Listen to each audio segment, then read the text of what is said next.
actual mic will break. The mic? Yeah, it'll stop working.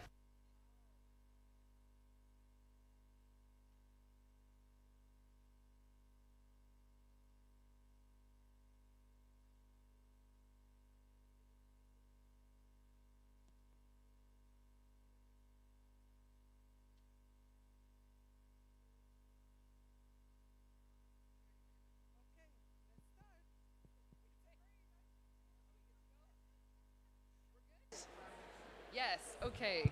So, welcome to your first Saturday of COP27. This is your last session at the Food and Agriculture Pavilion of FAO, CGIAR, and Rockefeller Foundation.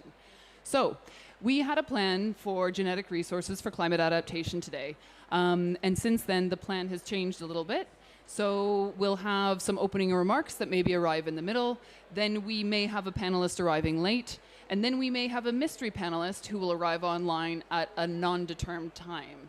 So with that, I'd like to go to my official introduction, which is, of course, hello and welcome to CGIAR's side event on genetic resources for climate adaptation.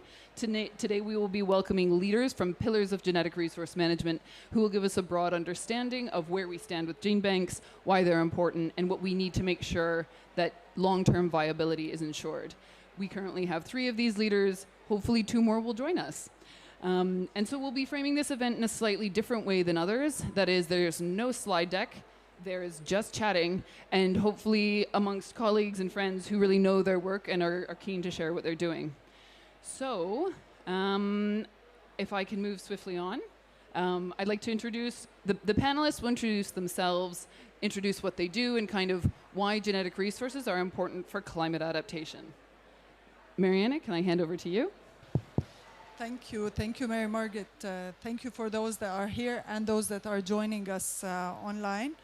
My name is Mariana Yazbek. I'm the Genebank manager at ICARDA Lebanon, and I'm currently leading the Genebanks initiative at the CGIAR. So being in this conference on climate change, it's very it probably has become very clear how the climate that we are looking into in the future is something that is very unpredictable. It's something that will have deep impact on our food systems. It will be risking our food systems, agricultural systems, and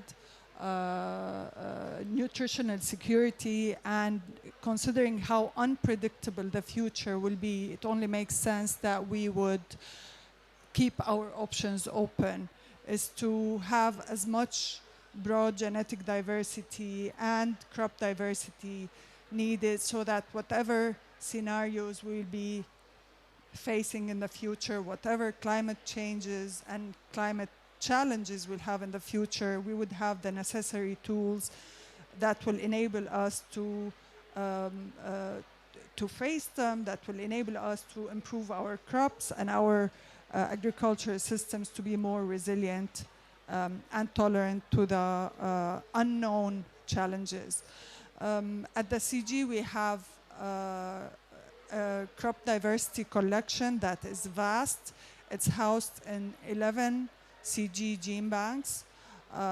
It's collected over 5 decades, one of the biggest collections that are being used internationally. More than 90% of the distribution worldwide is from the CG collection, and more than 80% of the distribution actually is going to low and middle income countries.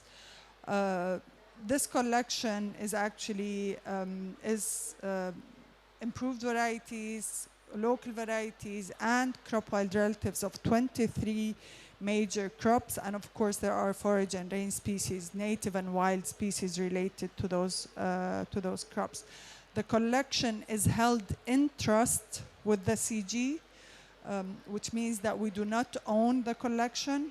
We are only keeping it and managing it at or higher than international standards for the international community.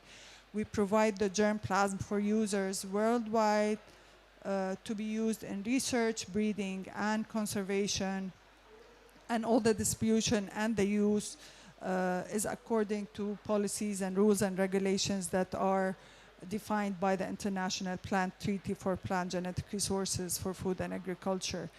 The germplasm is distributed for free, and we basically we respond to users' requests worldwide.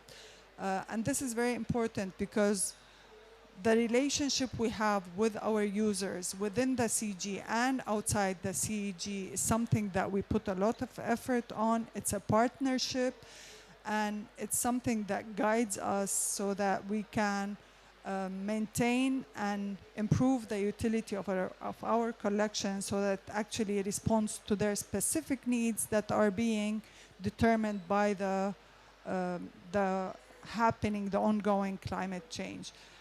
In addition to our partnership with the users, we also have long-standing partnerships with the national gene banks that we actually collaborate with. They house their own collections. We have ongoing activities with them on capacity buildings, on collections, on improving all of our basically performance as members of a big global system on conservation and use of plant genetic resources. I will stop here, and maybe we'll take that discussion later. Thanks, Mariana, for kind of giving the framework as to what we do and who we do it with, and kind of where we are with our partners at a national and on-the-ground basis. Now I'd like to hand over to Sharada Krishna, if you'd like to take it away. Sure, thank you, Mary Margaret. I'm Sharada Krishnan. I'm the Director of Programs at the Global Crop Diversity Trust. And the Global Crop Diversity Trust was established in 2004 by the FAO to provide funding to the CG centers and other international gene banks. And we are a funding mechanism for the International Treaty on Plant Genetic Resources. And the way we operate is through an endowment fund, and we take a certain annually from the revenue from the fund, which is invested, we take 4% and distribute to gene banks for their operations, essential operations of the gene banks.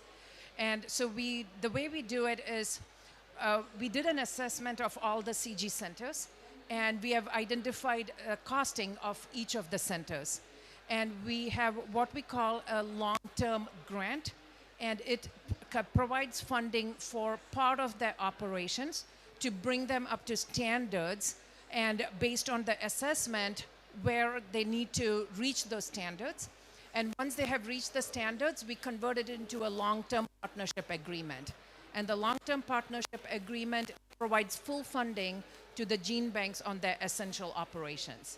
So currently, we are working with all of these gene banks to get them to the standards, so that way we can start funding. And so we are trying to grow our endowment right now.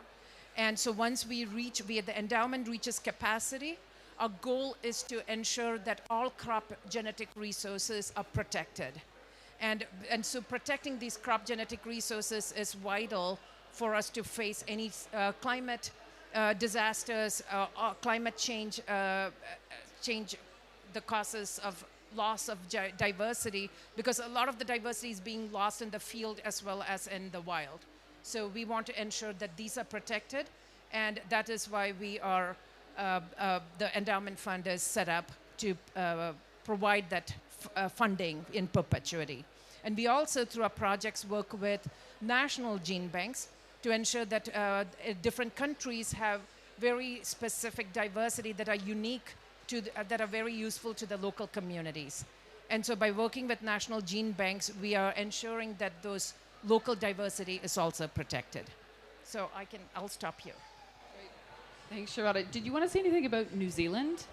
Sure, I thought, yeah. So as we recently, the New Zealand government has committed, as part of the climate funding, they have 1.3 billion that is dedicated to climate fund. And of that, they are investing 10 million in crop genetic resources. And so for the South Pacific community, there is the Center for Tropical Crops and Trees, CPACT. And so they have in Fiji, it's based in Fiji. Fiji has a diversity of 17 crops that are relevant to that region, yams and coconut, as well as they have they hold 70% of the taro collection. And so they have committed to 10 million, and 5 million they're giving directly over the next 5 years to the gene bank in Fiji, so that way they can do improvements on infrastructure. And 5 million they have donated to the Crop Trust Endowment Fund. And so now we will, in perpetuity, provide funds to the CPACT Gene Bank to protect their genetic resources. So 4% of that, about 250,000 annually, will be providing funding to the CPACT Gene Bank. So a lot of governments, I think we need to look at governments providing funding as part of their climate funds to protect crop genetic resources. Great, thanks so much for that expansion and kind of showing how, well, what the Crop Trust does, but certainly how expanding and providing additional funds for that really underpins what we're doing and what we're trying to expand upon as well. Thanks, Sharada. Andy, would you like to give some views here?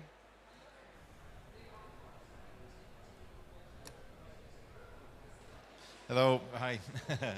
So I'm Andy Jarvis. I'm with the Bezos Earth Fund. And so, first of all, a little introduction. We're just getting going, but actually we have 2 grants, active grants in the food space. And one of them is actually with a gene bank. And so, you know, we're looking for systemic transformational change to address the planetary crisis, basically, that we're facing. And, you know, if you go back to origin, so many of the solutions are going to come from these gene banks, you know, and I think, you know, we strongly feel that these gene banks are almost the world's best kept secret, you know, and by today's participation in this event, it maybe will continue to be the world's best kept secret as well. But, you know, I mean, they're absolutely fundamental, you know. I think the foresight of setting these up decades ago for all of these known but also unknown challenges that we're going to face is absolute brilliance. I mean, you know, let's collect this before we get lost.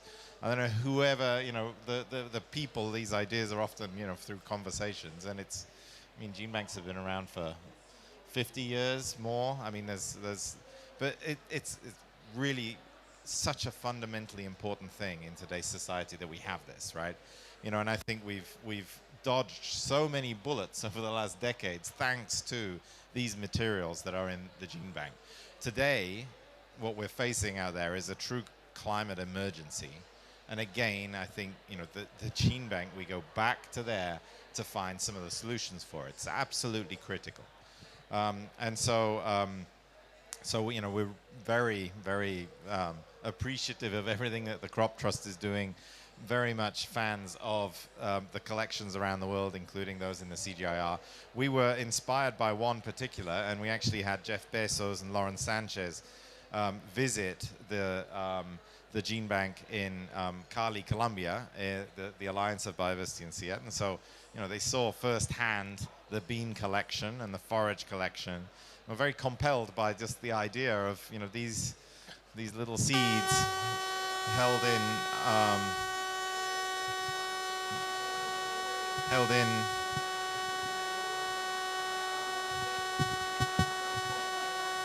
it's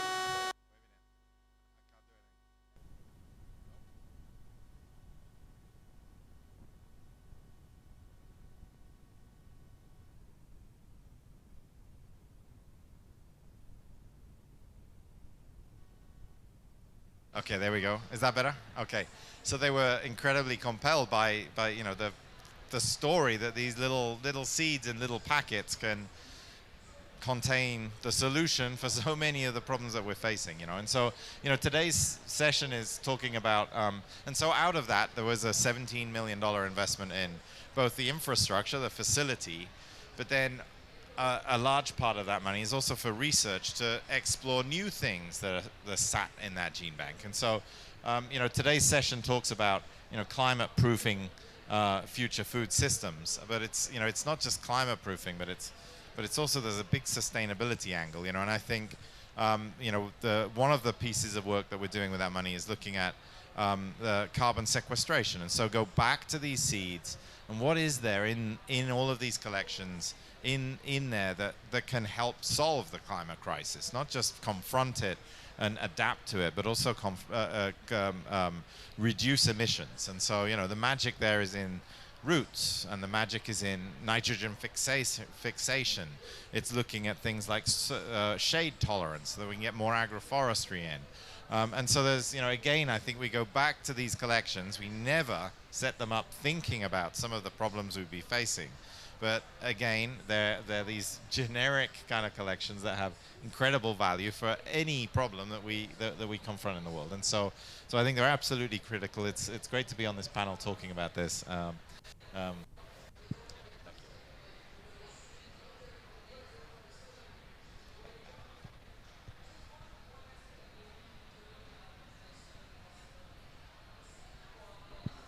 Is it on now? Great.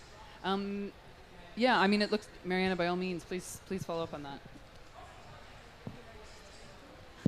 Okay, so just to follow up on, would you like please to come? I was gonna introduce him once you were done your questions. So this is one of our mystery speakers, has now arrived. So welcome Ali Abu Saba, Director General of ICARDA. Okay, I'm going to be very brief. You know, just not using my intervention, but to share a thought that have always been on my mind. Mariana knows about it. You know, not to quote exact words, but I think there are almost 400,000 plant species on the planet. About 300,000 or so, we have some form of knowledge about them. 30,000 or so have been sort of like evaluated, but only 30 or so that feed the world. And I see this to be a huge risk because there is over concentration in a very few number of crops that we have all gambled on and have invested immensely over the past 50 years. So I am very keen to see the CGIAR invest even small amounts of money in trying to do further exploration in what other potential may exist in the gene banks that we have beyond the usual suspects, and maybe even look at material that is not necessarily with us in the gene banks. Look far more broadly to explore some of the unexplored crops.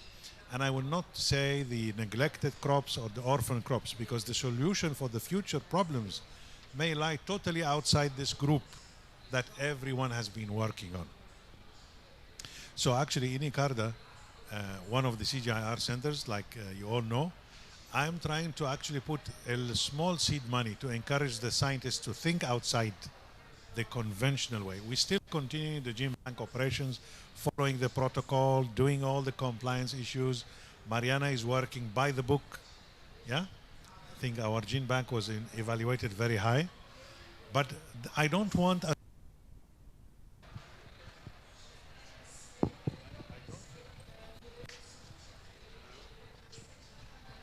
They're all tired. Hello? I don't think it's the right thing to limit and put boundaries around the minds of our scientists. Someone needs to actually explore a little bit, take some risk, even if we don't find something conclusive, but it's worth trying, because the magnitude of the challenge in the futures require us to do a lot more than what we're actually doing. So I'll stop here. Thank you. Thanks very much, Ali, for your intervention. So I think, again, I guess Ali's kind of saying, where do we push the boundaries? How do we engage further in what we're doing already? And how do we take it the next step further? I would like to welcome to the stage our second mystery guest, who has now arrived. Yemi, would you like to introduce yourself and kind of give us your framing? We've had the funder, we've had the research center, we've also had global system for adaptation. So we'd like to hear more on kind of a more NARS country regional level, if you could share. Thanks. Very good. Thank you very much, Mary, and hello everyone on the panel. Nice to see you, Ali, and the rest. My name is Yemi Akimba-Mijo. I am the Executive Director of the Forum for Agricultural Research in Africa. We're based in Accra, Ghana. So it's a great honor for me to be able to, again, have this unique opportunity to say a few words about the work of the Gene Bank initiative and how it relates to adapting to the nuances of climate change. What are we doing from the continent's perspective? Well, when we come down to the chips, the actions are actually at the ground, at the grassroots. That, for me, is where the work of conservation should start and end. The whole concept of genetic conservation is very central for posterity and for the preservation of our genetic heritage going forward, especially given the scenario where we are in, where quite a number of our genetic materials are beginning to disappear. I'm an animal scientist, and I can tell you, in the animal kingdom, we've lost quite a bit, and it's incredible when you look at what happens in the Sahel with the trypanotorrent animals. Everything is just going off. Now, only last year, the UN launched the UN Food System Summit and all the initiatives, and FARA was able to put together 5 independent dialogues and to have what we call the One Africa Voice. The essence of the One Africa Voice is to strengthen our modalities of resilience and biodiversity and conservation. Now, some of these initiatives we cannot take them away from the great work of the genetic conservation, the Gene Bank initiative of the 1CG. But I have always said that this is something that will help us in the future. It is the one facility that enables the conservation of our genetic resources, and it is also the one facility that we have that will allow us to have a prosperous future when it comes to keeping this planet food secure. The initiative is very well accepted and welcomed by most of the members of the NAS, but of course, maintaining Gene Bank is not just something everybody has the capacity to do in terms of the financial requirement and the know-how. So it is important, as I said before in one of the meetings of the Gene Bank, the national system should see themselves as equal partners, equal stakeholders, and equal owners. I mean, if the sense of ownership, co-owning the whole initiative is not there, it will be very difficult to have it in perpetuity. But this, of course, I mean, when it comes to genetic conservation, you don't do it for a short haul. You do it for forever, more or less. Now, sustaining that is not something that you do from an administrative point of view. It is something you do from an ownership point of view. And this ownership must be driven from the grassroots. But what you do at the institutions is to harness what is available and coming out of the national systems and helping them to conserve these materials in a way that they become useful and maintain their viability over time. So this is what I can say for now, and I'll be happy to say a few words more. Thank you. Thank you very much, Yemi, and we're really happy you were able to make it as well. So in the roundup, we've grown from our national to regional and to global, obviously, and then how we conserve gene bank germplasm for the globe, as well as through to finance, and then what are the next steps. So I'd like to turn to a Q&A and to see how our panelists respond to that. But before I go to some questions we decided on previously, I'd like to ask each one of you, if there was one thing you could do for your gene bank or the global gene bank, what would it be and why? I'd like to start. Yemi, you start. Okay. as I said, the work of the gene bank is not something you do like a sprinter. It is something you do as a marathon. Now, and in that respect, you need to be able to engage all partners, all parties along the whole chain, from where you collect the materials from how you inventorize them, so you've got to have the appropriate policies, the communication strategies, everything that needs to happen from the government side, because that's very important. The necessary treaties, I think those are already in place. For those who have not signed up to these treaties, you have to do all that, the necessary lobbying and conversation to ensure that everybody has their endorsement, gives their endorsement to these processes, the treaties on biodiversity for transfer of genetic materials and all of that. So we must ensure that the legal frameworks are working and they are very much in place and endorsed by as many countries as possible. So we need to also drive at the local level. People need to understand, and I think this is not rocket science. At the grassroots level, I always give example myself. In my short lifespan, I can count on my fingers quite a few things that have disappeared from the culinary elements of my country. Things that I was fed on growing up that do no longer exist. So that's an ecological disaster. It's a genetic disaster, and we must avoid it at all costs. Now, I belong to another group called the Smart Food Initiative, Smart Food Africa. The whole idea of the smart food, which is driven largely by ICRISAT, has been that we should not lose sight of, and you mentioned Italy, the forgotten foods, or the neglected and underutilized species.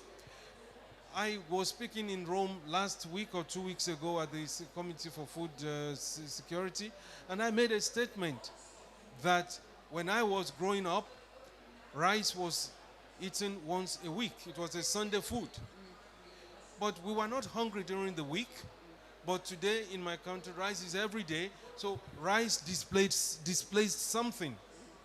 And you don't know what rice displaced. So when it was treated, some people ask me, what was displaced?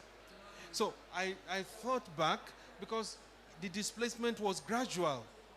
We never used to have long grain rice. Long grain rice came, and then the Thai rice came, then the what, and today everybody is eating rice on a daily basis, which means that some of the foods we used to have shifted, and they went downstream. And when I say downstream, it probably means that they are gone forever. So this is a pragmatic example of how not to allow these things to happen. So we have to go back to where it matters, take inventory of what we have, and then begin to make steps how to stop further erosion of these genetic materials. Great. Thank you very much for that intervention. So let's stop sprinting towards, losing our genetic heritage and instead go for a marathon. That's excellent. Thanks. Sharada, so if there's one thing you could do for Genebanks, what would it be and why? Sure. So to go back to what Yemi was talking about, a grassroots initiative, we really need to develop a global system of gene bank and the conservation. And through a couple of our national programs that we have done, our BOLD project and the Seeds for Resilience, and these work with national gene banks. And what we have noticed, especially through the Seeds of Resilience, is they are working directly with the farmers. And a lot of the farmers have lost their land races, but they have been conserved in the gene banks. And they are now taking it back and having the replanting. The farmers are replanting them in their fields, some of the land races that they have lost over time. And so there is the National Gene Bank, and so we are trying to build capacity of national gene banks. And the global, the CG centers, they have a lot of them are in Africa, there are 2 or 3, and then in South America, in Asia. I think bringing all the CG centers and the national gene banks, I think the training can be done through the larger centers to the national gene banks, and we can really build a global system. So that is what I'm looking at in the future, is we have a really coordinated global system for the conservation of crop genetic resources. It's an ambitious target, Sharada, but I like it. It's a good one. Andy, what do you think? I have a long bucket list, but A shallow bucket.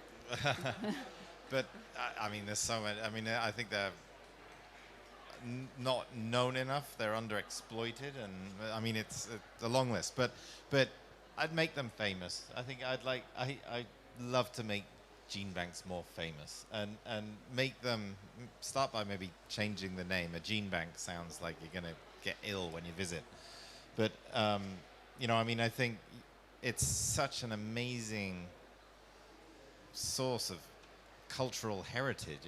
It's human history right in front of your eyes, and it's such a powerful communication device, an awareness building device for, you know, where food came from. And it doesn't come from the fridge, it doesn't come from the supermarket, it really doesn't even come from farmers' fields, although it does. But you know, it's come from thousands and thousands of years of farmers' fields, and it's all there on show in a gene bank. And we do a terrible job of showing that, you know, and so, you know, I think something that with the work in the Alliance of Biodiversity CGIAR and the investment we have there, one of the things that Jeff particularly asked for is the education component, and having kids running around seeing these things and telling the story of why, what was it, I have it here, G14519 is a great thing. And I bet no one of you know the story of G14519, which is basically the bean that was full of iron. And that then created the iron bean in Rwanda, and that has helped pregnant women produce healthy babies and generate cognitive capacity in people, in kids. And I mean, that's such a strong story. And we don't tell it well enough, and we don't tell it to enough people. And so I think make gene banks famous is mine. Great, thanks, Andy. And Mariana, on to you. Well, after gene banks are famous, because definitely that would be a way to improve the conservation and the utilization of the germplasm.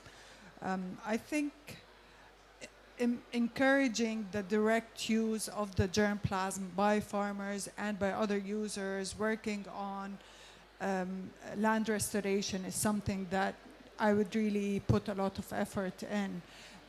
For now, gene banks, most of the users of gene banks are plant breeders, a very important group of users that we have, whether within CG or outside the CG.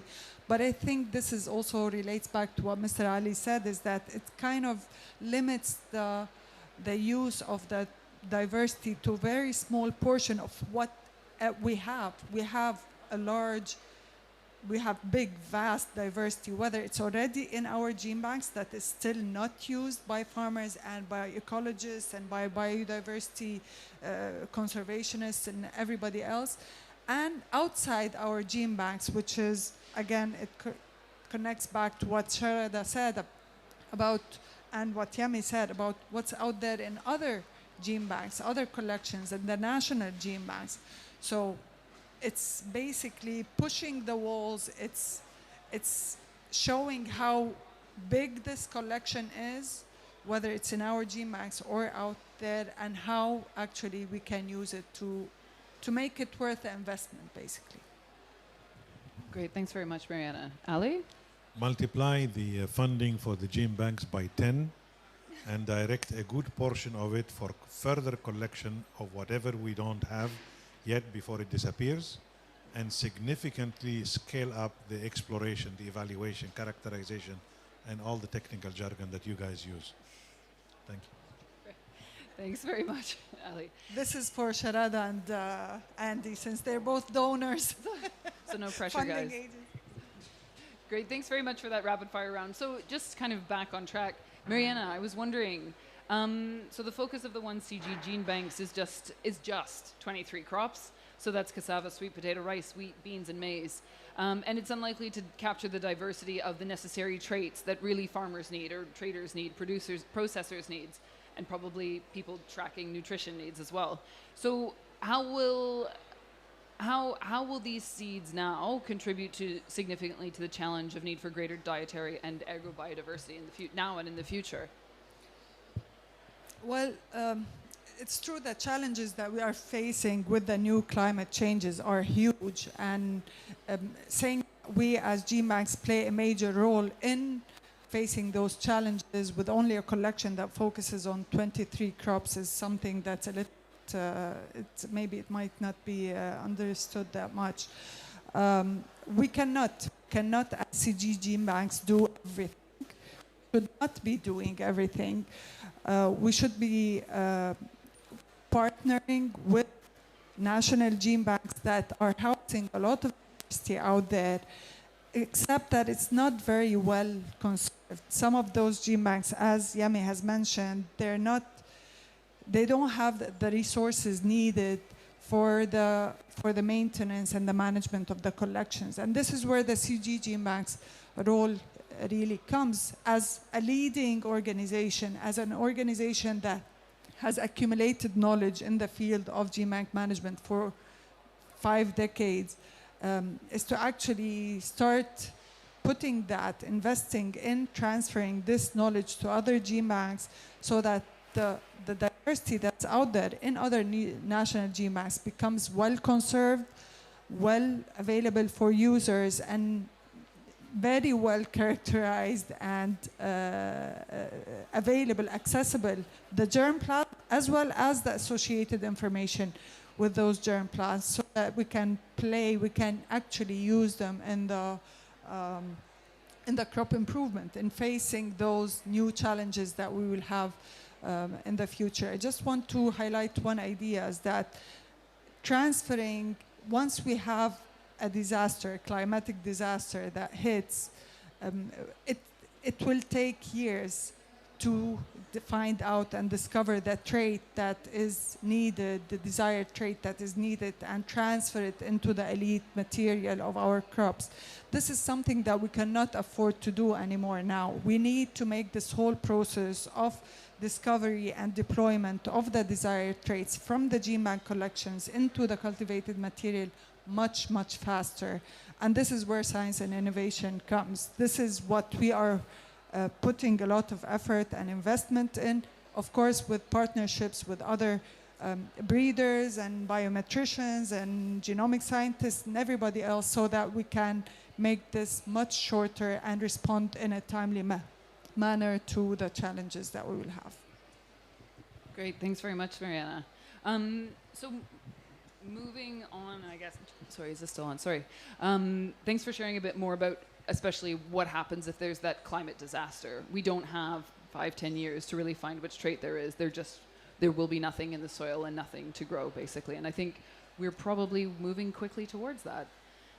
So again, sprint towards the finish line rather than a marathon, right, Yemi? So Andy, so climate finance is becoming increasingly important in terms of all agriculture climate-ready options.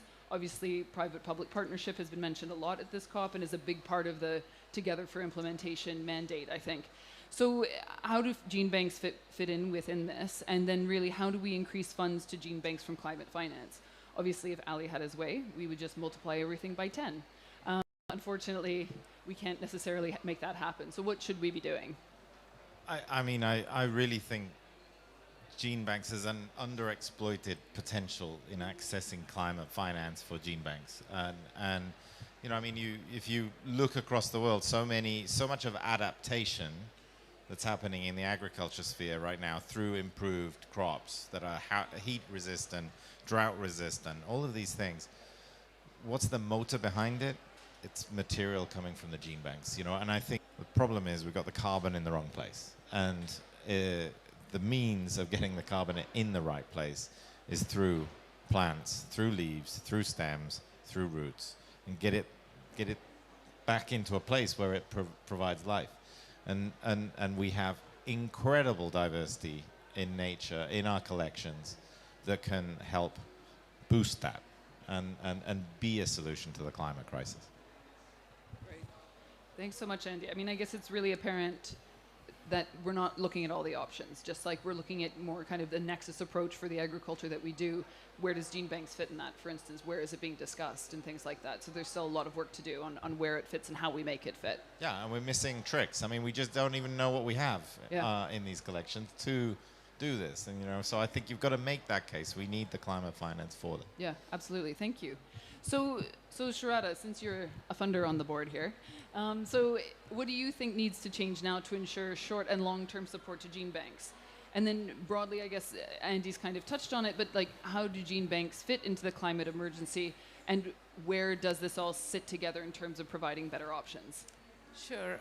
From the funding standpoint, you know, as I mentioned earlier, some of you weren't here at the time, the New Zealand government providing their climate fund for the conservation of genetic resources at the South Pacific Community Gene Bank. And so I think all governments need to make that, I think a portion of the climate fund of all of these governments should be set aside for conservation of crop genetic resources. So I think that way, if every government does that, I think that would be huge in providing funding to all of these small gene banks and large gene banks to conserve their genetic resources in perpetuity. And then talking about a case, you know, I'm going to give a case about from what Andy said, also about protecting gene banks for climate adaptation, genetic resources. And an example is, so the Crop Trust, we had a 10-year project on collecting and conserving crop wild relatives. And crop wild relatives are the wild cousins of our crop genetic, of all our crops.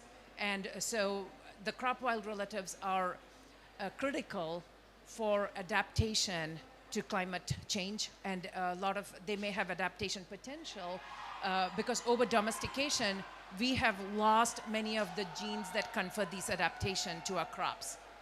And so a perfect example is a recently released variety called SIP, through the SIP gene bank, SIP metalled potato. And that potato, through breeding programs, it was probably 20 plus years of breeding, but utilizing crop wild relatives of potato, they were able to develop a variety which is tasty, but also has resistance to late blight of potato. And the late blight is a critical, it's a very devastating disease in potato, because the late blight, the Irish famine was caused by the late blight. And so having a naturally resistant variety will save farmers. A lot of smallholder farmers cannot afford agrochemicals. So this one, and you lose a lot of crop in the field. So, so this is an example. And another one, do you want to talk about the Jabal, or do you want me to? Another one is with Icarda. A new variety was just released this year, which is called the Jabal Durum wheat. And that also incorporates a crop wild relative of wheat from Syria, which was, the genes were incorporated, and it is very highly drought tolerant. So we need to conserve these, the diversity of the crop gene pool, which also includes these crop wild relatives. That's really interesting. And Sharada, just wondering, so this potato that's tasty and also can combat against leaf blight, is it being marketed? Is it being streamlined? Are people eating it?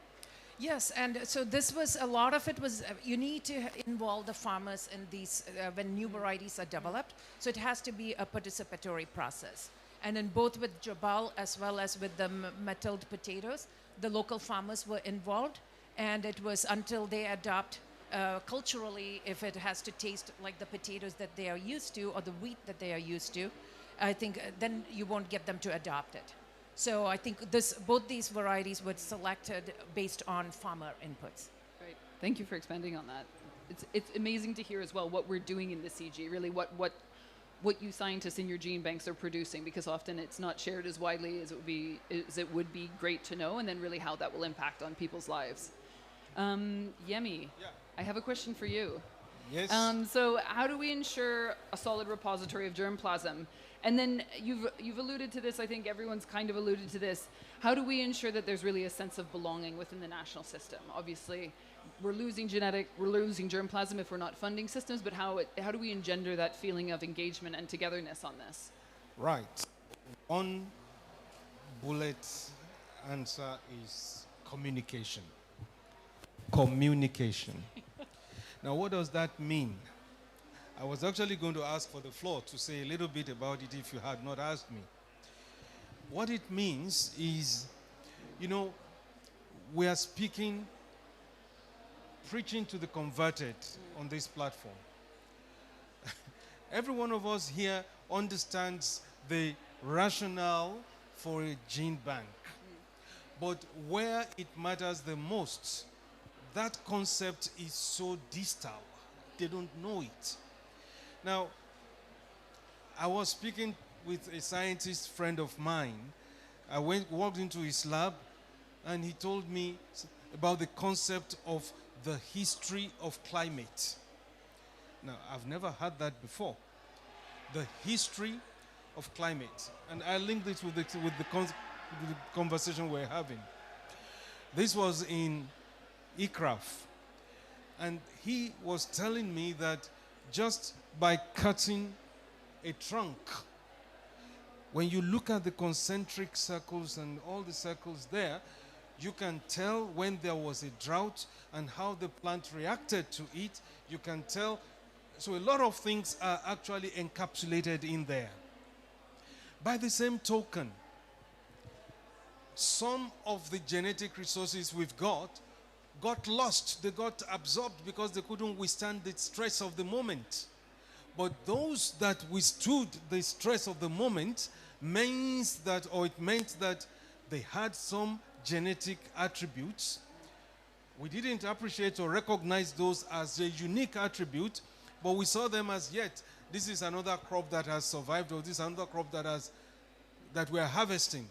But in a genetic sense, it means that there are some genes in that particular variety that allow them to survive.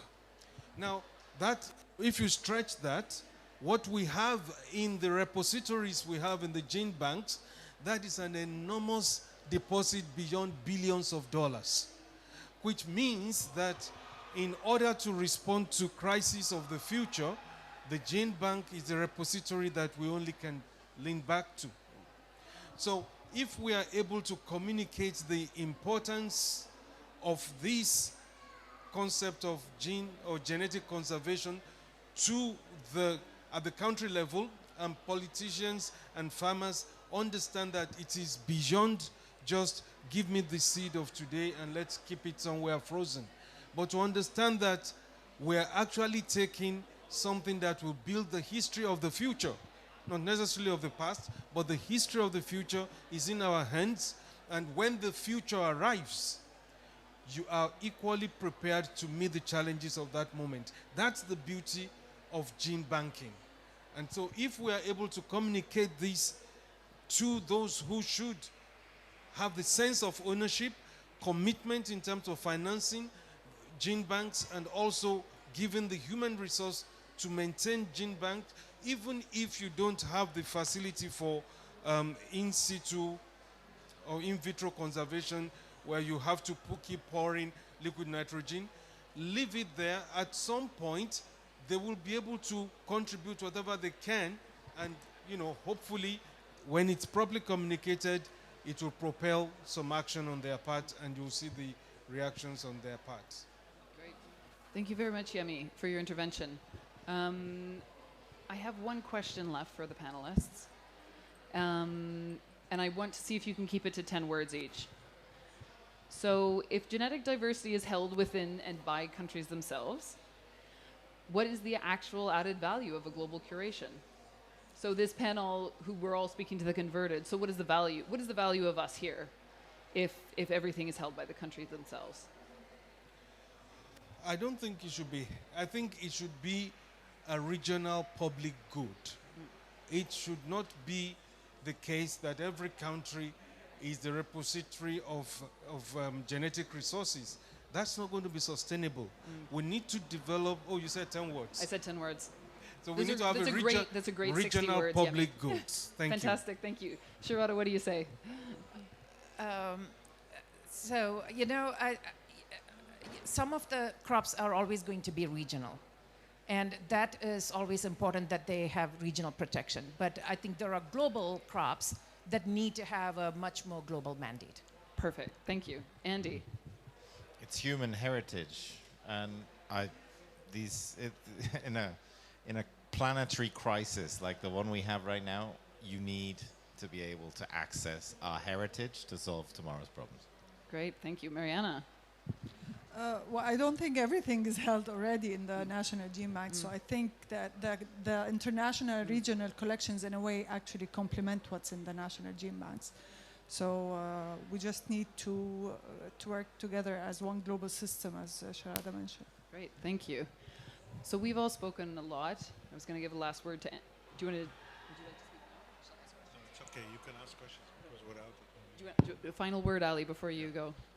Would you? I mean, and then we can go to questions. No? Okay, sorry. So are there any questions in the audience? Michael.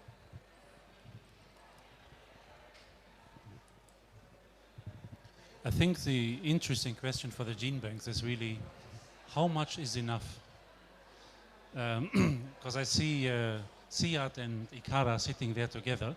I know they have been working over the last few years on doing gap analysis. So they actually can tell us how many accessions you need to collect for a species in order to have enough, which means to find all the traits that you like to have, right? So can you answer that question? I mean, how much is enough?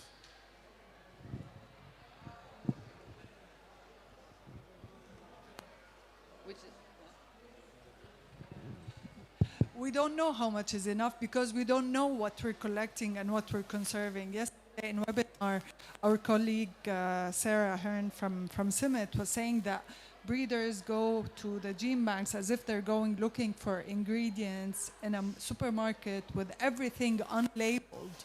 So you know that your ingredients are in there, but you don't know exactly where they are, in what accession, in what seed, where are they? So when it comes to diversity, it's a numbers game. The more you conserve, the broader genetic diversity you have, it's more likely that you will have what you need there, but becomes a matter of how do we find them? How do we discover those traits? I mean, I'm not CIAT anymore, but I have a beautiful office actually in Future Seeds. So that's I guess I have my office in a gene bank. I'm the only one here. Maybe so, but it's that's a how long is a piece of string question. But I think it's a trade-off of do you keep getting every last wheat accession, or do you conserve fonio? Or all of the other crops that could be the solution to the future. And I do think we've done very well at capturing what diversity is out there of the major crops. I think we've done very badly at collecting the diversity of future crops. And I would focus it in on that. Great, thank you. It's one last question in the audience, and then we'll wrap up. Hi, I'm Minister Gums Marie from the government of Angola, and I was very, very interested in this conversation because I just started doing some research for my own country as we are dealing with droughts and water issues. And when you manage all of these things with climatic events, it's very difficult to figure out what should you prioritize.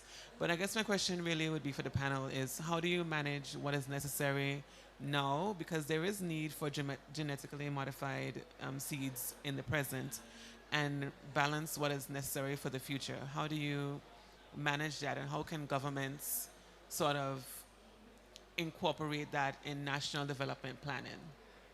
I don't know if there's anyone who can assist. Is there anyone who wants to take that large question on? It's a good question. Mariana? Well, again, it's a priorities. Priorities question. It's the amount of resources that we have. But in general, gene banks, they have two purposes. One of them is to conserve for current and future generations. And when we say future generations, we do not define it's indefinitely for future generations. But we have to have them used. It's not a museum.